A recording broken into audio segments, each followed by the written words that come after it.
الحمدللہ رب العالمین والصلاة والسلام علی حبیبہ محمد وآلہ وصحبہ اجمعین اما بعد فاعوذ باللہ من الشیطان الرجیم بسم اللہ الرحمن الرحیم بلا ان تصبروا وتتقوا ویاتوکم من فورہم ھذا یمددکم ربکم بخمسۃ آلاف من الملائکۃ مصومین اللہم سبحانک لا علم لنا إلا ما علمتنا إنك أنت العليم الحكيم مولاي صل وسلم دائما أبدا على حبيبك من زانت به الأسر محترم سامعین کرام السلام علیکم ورحمۃ اللہ وبرکاتہ۔ ارشاد باری تعالیٰ ہے بلکہ ہاں اگر تم صبر کرو اور اللہ سے ڈرتے رہو اور وہ کافر تم پر یکبارگی حملہ کر دیں تو تمہارا پروردگار 5000 ایسے فرشتوں سے جن پر خاص نشان ہوں گے تمہاری مدد فرمائے گا۔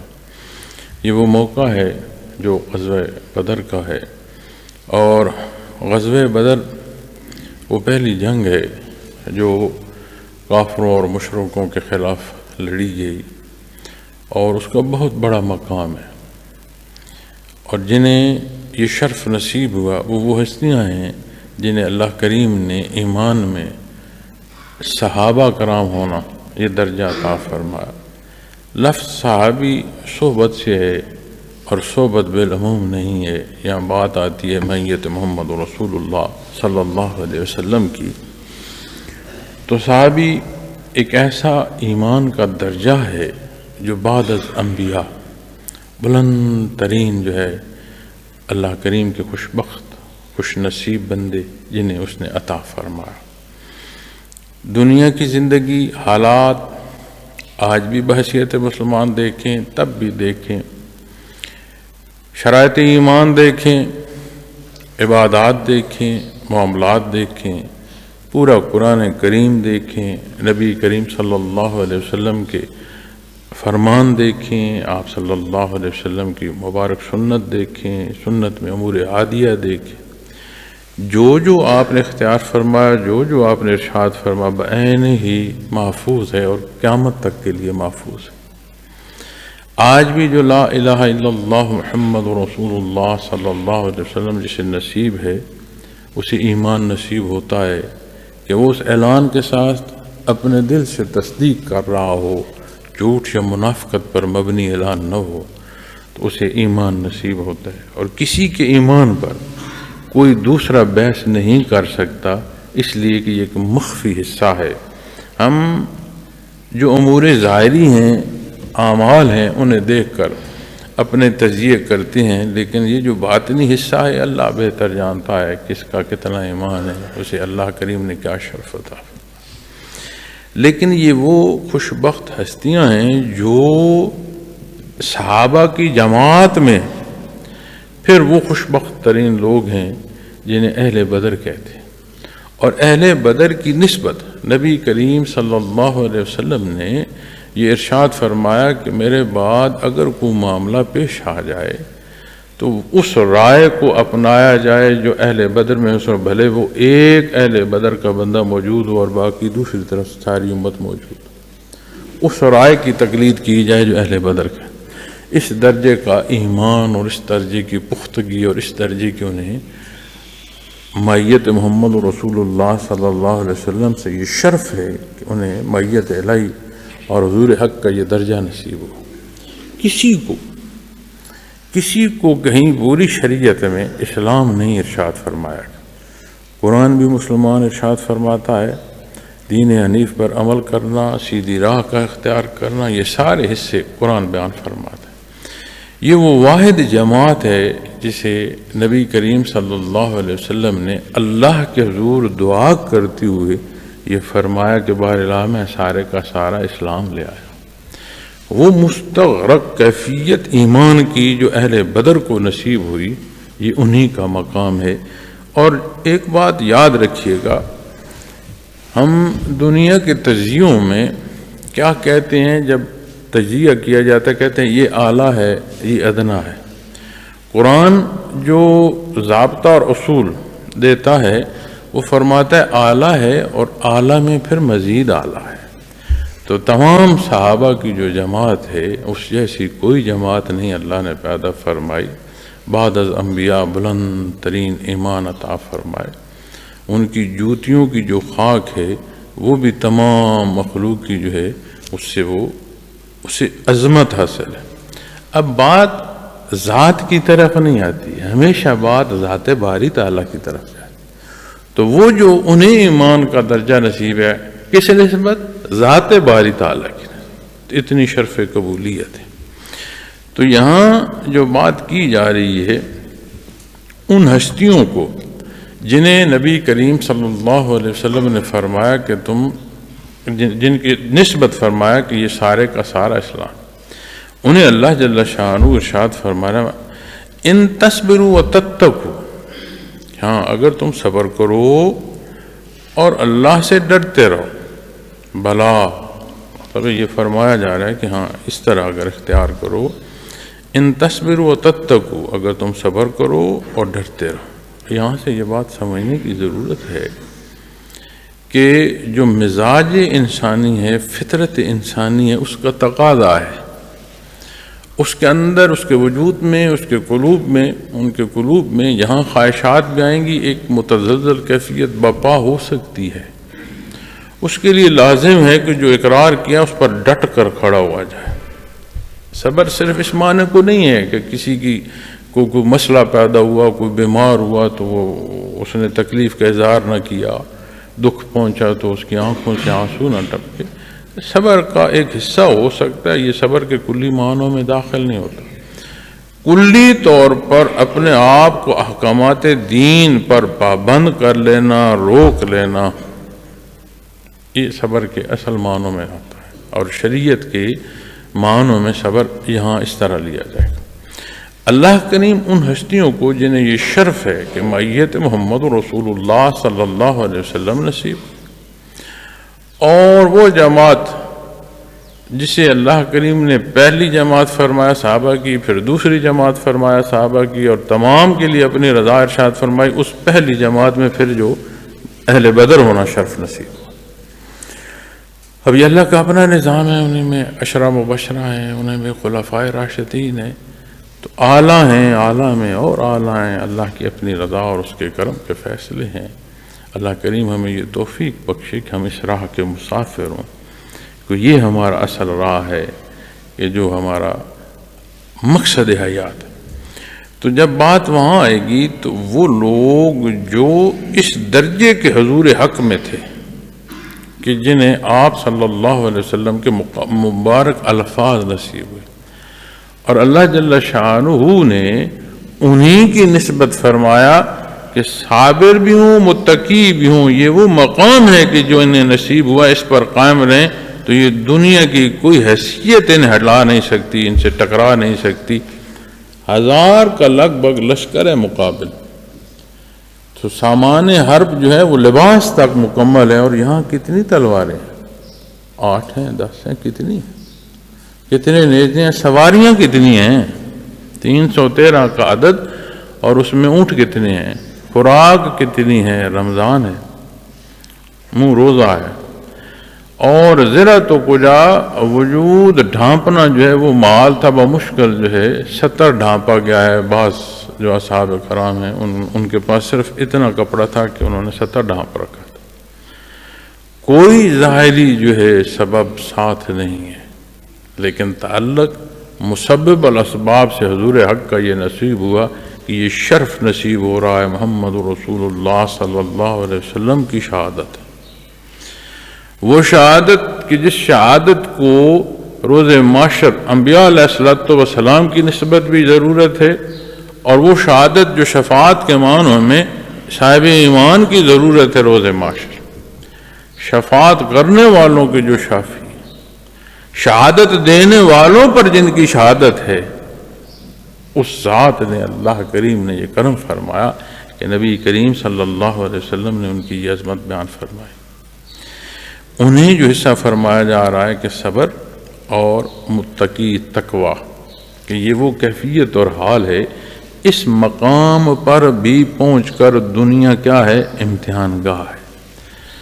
معصوم انبیاء علیہ السلام ہیں، انبیاء علیہ الصلوۃ والسلام کے بعد کوئی معصوم نہیں ہے، چاہے جائے کہ ہم جو مرضی کہتے رہیں، ہے تو وہ نا جو قرآن فرما رہا ہے، تو وہ ہے نا جو نبی کریم نے فرمایا صلی اللہ علیہ وسلم۔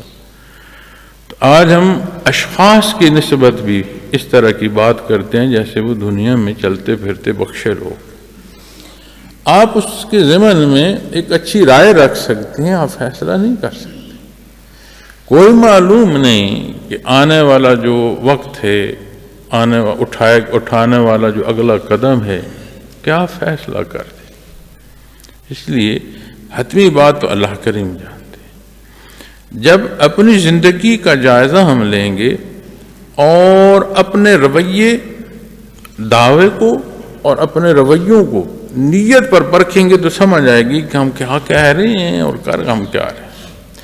یہی سبب ہے آج کے انحطاط معاشرے، جو اسلامی معاشرے ہیں، ان کی اطاعت کا یہ سبب، اور یہی انحطاط ہم مزید غلط فیصلے کرتے ہیں اور ان غلط فیصلوں کو پھر یہ بھی کہتے ہیں کہ ہاں انہیں اعلیٰ ترین فیصلے بھی کہا جائے۔ یہ گمان میں بھی ہم مبتلا رہتے ہیں۔ اور انسان اور انسانیت کی جب بات آتی ہے یا فلاح انسانیت کی بات آتی ہے تو اس کے کوئی اصول اور ضابطے ہیں۔ ایسا نہیں ہے کہ کوئی اپنے حصے میں یہ بیان کرے کہ جی نہیں، جو میں سمجھ رہا ہوں یہ انسانیت کی فلاح ہے۔ آپ غور کریں، جب کوئی جرم کرتا ہے تو اس کو سزا دی جاتی ہے، تو سزا کیا، اس کو پیار کیا جاتا ہے، اس کو تکلیف پہنچتی ہے، لیکن وہ تکلیف اس کے کرتوت کا ازالہ بھی کر رہی ہے، اور جس کے ساتھ ظلم ہوا ہے اس کو بھی صبر کا سبب بن رہی ہے کہ اسے یہ محسوس ہو رہا ہے کہ نہیں، میرے ساتھ اگر زیادتی کی ہے تو اس کا بدلہ دیا جا رہا ہے۔ پورے معاشرے میں استحکام کا سبب وہ سزا بن رہی ہوتی ہے، دوسروں کو بھی سبق آ رہا ہوتا ہے کہ اگر یہ غلطی کی تو یہ سزا، تو ظاہراً تو تکلیف دہ عمل ہے۔ اس لیے کہ اصول اور ضابطہ ہے۔ اب اگر کوئی اپنے گھمنڈ، اپنے غرور، اپنے تکبر میں لوگوں کو تکلیف دیتا ہے تو آپ اسے دیکھ لیں، اسے کون مانتا ہے کہ ہاں یہاں درست ہو رہا ہے، یا اس کے نتیجے کیسے درست ہوتے ہیں۔ تو جب بات انسانیت کی آئے گی، انسان کے فلاح کی آئے گی، انسانی معاشرے کی آئے گی، تو یقیناً وہاں اصول اور ضابطے چاہیے۔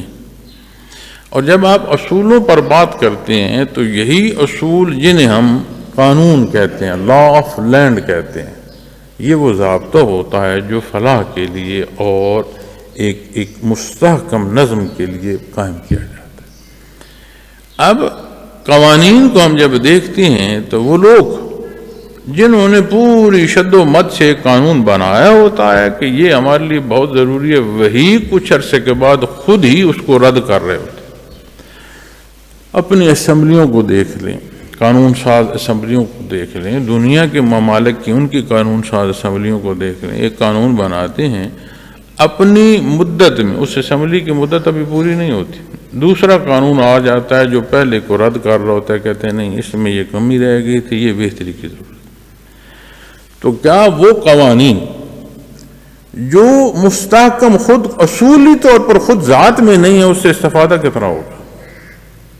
اسی لیے تو آپ کو دنیا اور انسانوں کی تاریخ میں بے شمار پہلو ملتے ہیں، کبھی بادشاہت ملتی ہے، کبھی جو فوجی حکومت ہے اس کے تحت جو بادشاہت کی ایک قسم ہے وہ ملتی ہے، کبھی ہمیں ایک ایسی پارلیمنٹ ملتی ہے کہ جس میں کوئی ایک حاکم نہیں ہے، ایک کونسل ہے جو پورے ملک کا نظام چلا رہی ہے۔ تو یہ جو طرح طرح کے تجربات کیے جاتے ہیں اور پھر ان تجربات کو وہی قومیں، وہی ممالک، وہی آبادیاں رد کر رہی ہوتی ہیں اور عین خلاف کر رہی ہوتی ہیں، یہ اس بات کا ثبوت ہے کہ انسان کی جو عقل ہے یا اس کی سمجھ ہے وہ یہ ایسی نہیں ہے کہ وہ کلی طور پر ہر شے کا احاطہ کر لے، وہ محدود ہے۔ اب اسلامی اصول کو آپ تاریخ کے آئینے میں دیکھ لیں، اس کے اصول اور اس کے اوزان پر دیکھ لیں، اور اس کا اطلاق ذاتی اپنے اندر اپنی سوچوں میں دیکھ لیں کہ جب جہاں اسلامی حکم مانا گیا ہے وہاں اعتدال آتا ہے۔ اور اعتدال کسے کہتے ہیں؟ عدل کو۔ اور عدل کیا ہوتا ہے؟ کسی شے کا عین اپنی مقام پر ہونا، اسے عدل کہتے ہیں۔ ظلم کیا ہے اس کی ڈیفینیشن دیکھیں گے تو ظلم کسی شے کا اپنے مقام سے ہٹ کر ہونا، یہ ظلم ہے۔ اب کتنی شے ہٹ کر ہے، اتنا بڑا ظلم، کتنی شے مطابقت ہے، اتنی بدل۔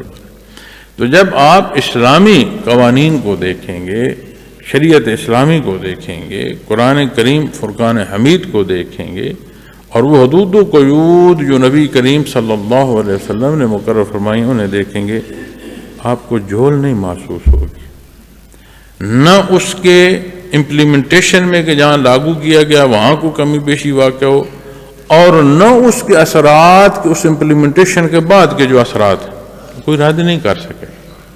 یہ جو پوری کوشش کی جاتی ہے کہ مسلمان ہوں، اعلان ہو لیکن نان پریکٹسنگ ہو، مان رہے ہوں لیکن عمل نہ کر رہے ہوں، یہ صرف اس لیے کی جاتی ہے کہ جب اسلام اور اسلامی اصول ہوں گے ان کا مقابلہ نہیں کیا جا سکتا۔ باعمل مسلمان کا مقابلہ نہیں کیا جا سکتا، اس لیے کہ اس کے پاس وہ اصول ہیں جو اللہ نے دیے ہیں، جو مالک کائنات ہے، جس نے پوری تخلیق فرمائی ہے، خلق کو جس نے پیدا کیا۔ مقابلے میں کس کے قانون اور ضابطے آ رہے ہیں جو خود مخلوق اور محتاج ہے، تو وہ اصول مقابلہ نہیں کر سکتے۔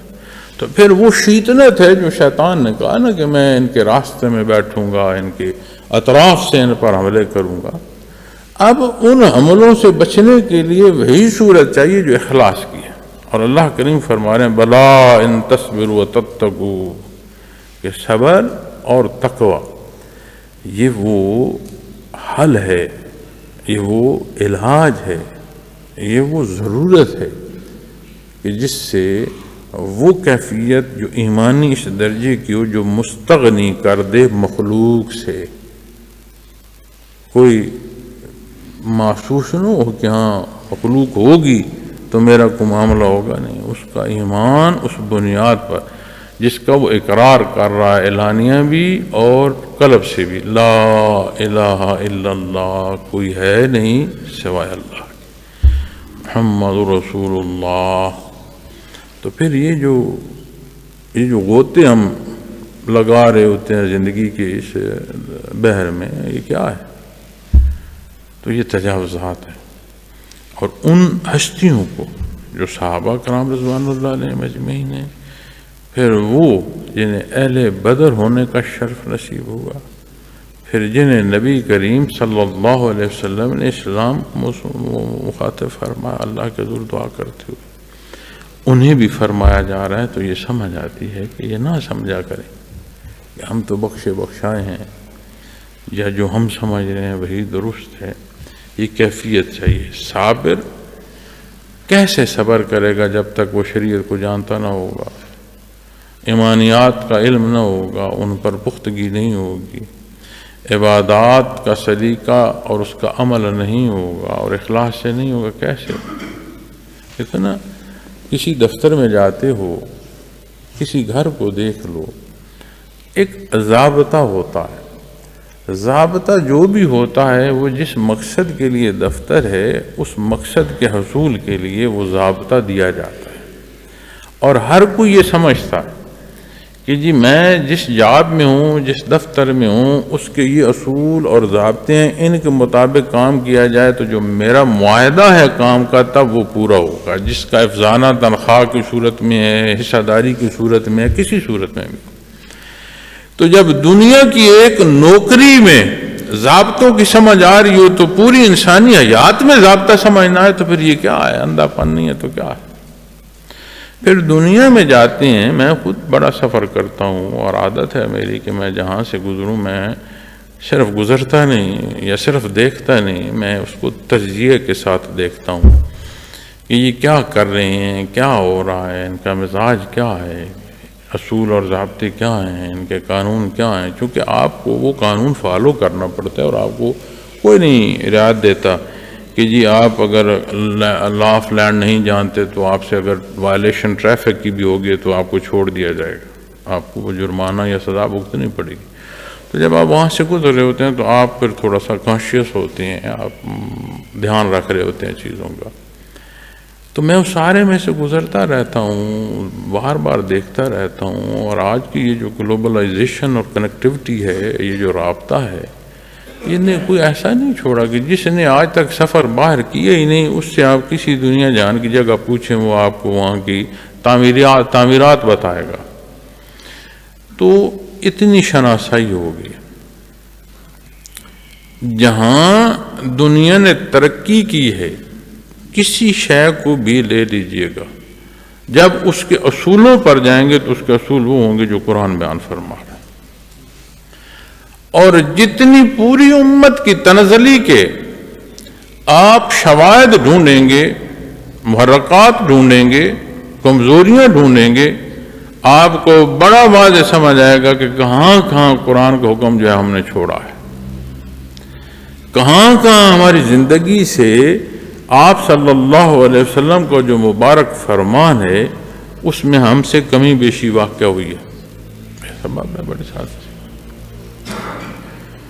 تو ان ہستیوں کو بھی دین پر قائم رہنا اور اسی روش کو اخلاص کے ساتھ، کیونکہ متقی کیا ہے، ایک کیفیت اور حال ہے. ایمان کیا ہے؟ کیا کسی نے اٹھا رکھا ہے ایمان، باندھ رکھا ہے کہیں؟ نہیں، یہ ایک کیفیت اور حال ہے جو خلوص سے، صدق دل سے اقرار کے ساتھ نصیب ہوتا ہے. اسی طرح یہ جو تعلق مع اللہ ہے اس کا ایک مقام ہے کہ حضور حق کی کیفیت نصیب ہوتی ہے. تو دیکھ نہیں سکتا پر تو اپنے پروردگار عالم کو دیکھتا ہے. تو سن نہیں سکتا لیکن تو سنتا ہے. تو چھو نہیں سکتا لیکن تیرے بدن کا ذرہ ذرہ معیت باری تعالیٰ کو محسوس کرتا ہے. تو یہ مدارج ہیں ایمان کے. ان کے انحصار کیا ہے؟ صرف اقرار پر کے معنیات ہوں؟ نہیں، اس کے ساتھ وہ جو معاملات ہیں، عملی زندگی ہے، عبادات ہیں. اب عملی زندگی میں صرف عبادت نہیں ہے، یہ عملی زندگی میں یہ ہماری جو روزمرہ کی زندگی یہ صرف داخل نہیں ہے. یہ دونوں حصے عملی زندگی کے ہیں، عبادات بھی اور معاملات بھی.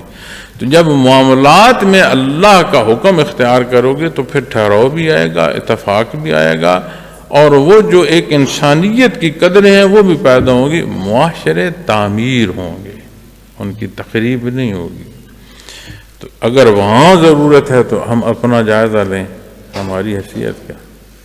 بعض دفعہ ہم یہ بات کرتے ہیں، کہتے ہیں کہ یہ لوگوں کی تربیت کی ضرورت ہے، ممبر سے کی جائے جی، محراب سے تربیت ہو رہی ہے یا نہیں ہو رہی جی، خانقاہ سے کی جائے جی، درس و تدریس مدارس میں جہاں دین پڑھا جا رہا ہے وہاں کی تربیت کی جائے، وہ کوشش کی جائے، تبلیغ سے بہت بڑی کوشش کی جائے.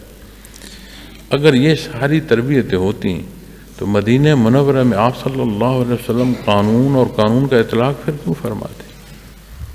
کون ہے جس کا درس آپ صلی اللہ علیہ وسلم کے فرمان کے، میں تو لفظ بھی نہیں کہہ سکتا، میری زبان گنگ ہو گئی ہے کہ میں مثال نہیں دے سکتا.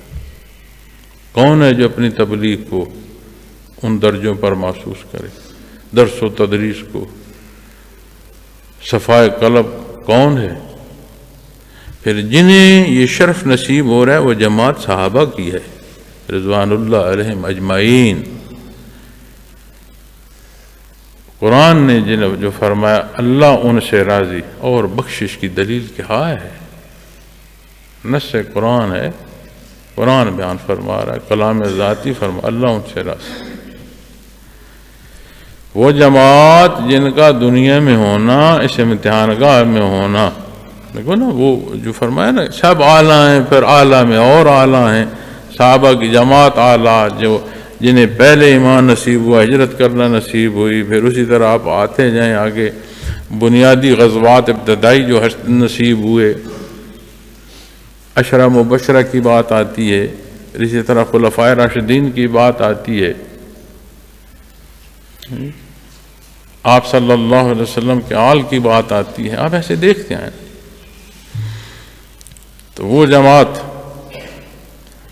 اور اس جماعت کو اللہ فرما رہا رضی اللہ تعالی، سند دے دی دنیا میں مالک نے. قرآن فرماتا ہے نا جو وہ چاہے کر دے، جسے چاہے بخش دے اور جسے چاہے نہ بخشے، جسے چاہے ہدایت دے دے، جسے چاہے ہدایت نہ دے. حدیث شریف میں آتا ہے کہ انسانوں کے قلب اس کی اس طرح چٹکی میں، چاہے تو ایسے کر دے، چاہے تو ایسے پھیر دے. تو جب اس بندے کو اپنے حصے کی طرف دیکھنا ہے تو پھر یہ ضرورت ہے کہ صابر ہو، جو فرمایا جا رہا ہے اس پر ڈٹ جائے اور اس خلوص سے عمل کرے کہ اس کی وہ کیفیت جو اسے حضور حق پر لا کھڑا کرے، کچھ نظر اور آ رہا ہے نہیں آ رہا، میں اپنے اللہ کے حضور حاضر ہوں۔ اس درجے کا ایمان ہے نا۔ ہم اپنی زندگی کے کاموں میں کوئی دیکھ تو نہیں رہا، کوئی سن تو نہیں رہا، کوئی شہادت تو نہیں ایسی جو میری غلطی کے خلاف آ جائے گی۔ اگر میں کوئی اچھا کروں، کیا کوئی دیکھ رہا ہے تاکہ پتہ چلے لوگوں کو؟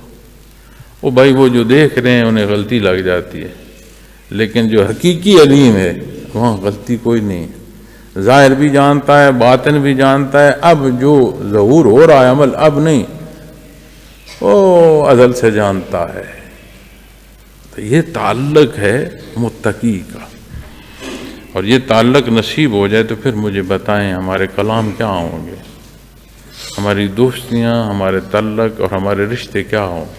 ایسے نہیں ہوں گے جن میں سے آج ہم گزر رہے ہیں، ان میں اخلاص ہو۔ اب موقع بڑا سخت ہے، جماعتوں دو کا فرمایا گیا، ایک یہ جو بدر میں واقعہ پیش آیا، ایک قافلہ۔ اب یہ جو سخت مرحلہ تھا بدر کی طرف، جو لشکر والی جماعت آ رہی تھی مقابل، اس کے سامنے پہنچنا، اب اللہ کے اپنے ہیں نا جی، کہتے ہیں دنیا کے لوگ جو ہیں وہ اپنا مکر ہے ان کا اور تدبیریں، اور اللہ جل شانہ کی اپنی تدبیر ہے۔